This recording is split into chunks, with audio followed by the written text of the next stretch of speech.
આગળ વાત કરીએ તો સુરતના 108ના 2 કર્મચારીઓને નોકરીમાંથી છૂટા કરાયા બાદ તેમણે આપઘાતનો પ્રયાસ કરતા તેના પ્રત્યાઘાત પાટણ અને મહેસાણામાં પણ પડ્યા છે।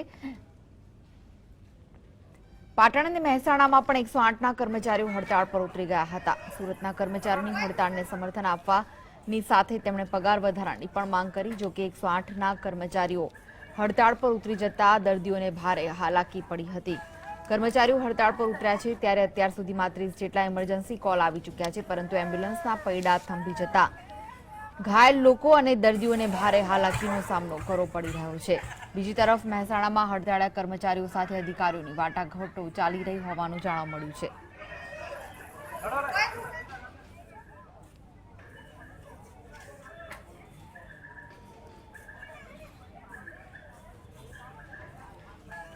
તો સુરતમાં 108 એમ્બ્યુલન્સના 2 પાયલોટે આપઘાતનો પ્રયાસ કર્યો હતો, જે બાદ રાજ્યમાં ઘણા સ્થળો પર 108 એમ્બ્યુલન્સના કર્મચારીઓ હડતાળ પર ઉતરી ગયા, જેમાં મહેસાણા, ઊંઝા, વડનગર, બહુચરાજી, કડી, વિજાપુર, જોટાણા, સતલાસણા અને ખેરાલુની 108 ઇમરજન્સી સેવા બંધ રહી હતી, જેથી ગરીબ દર્દીઓએ હાલાકી વેઠવી પડી। તો સુરતમાં 108 એમ્બ્યુલન્સના કર્મચારીઓની હડતાળનો આજે ત્રીજો દિવસ છે, તેમજ જો માંગણીઓ નહીં સંતોષાય તો ભૂખ હડતાળની ચીમકી ઉચ્ચારી છે। સુરતમાં 250 કર્મચારીઓ હડતાળ પર જોડાયા છે, જ્યારે પાટણમાં પણ 108 કર્મચારીઓ હડતાળ પર ઉતરી ગયા છે, જેથી 108 એમ્બ્યુલન્સના પૈડા થંભી ગયા।